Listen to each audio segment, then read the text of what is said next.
And so looking at the Old Testament and looking at a little bit here in the New Testament, I think it's also interesting to point out, and I think it's important to point out our own history of slavery and how we came out of it.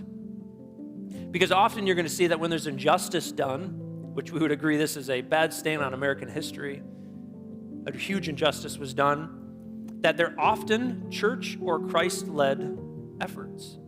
Often Christians throughout history are the one trying to bring redemption and justice to our people. Abolition of slavery began as a church-led effort.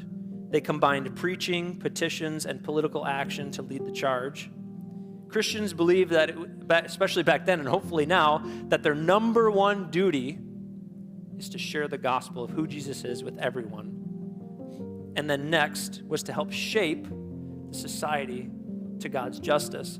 There's this thing that's been happening over time, and we've seen it all around us, is that we've allowed the outside world, we've allowed culture to shape what our churches look like. And the reality is God's word calls us to actually shape what culture looks like and what society looks like. And there's a line there that's a hard line to find sometimes, and we've seen how the pendulum has swung one way and it's swung another. But the reality is we are not to allow culture to shape the way our church looks.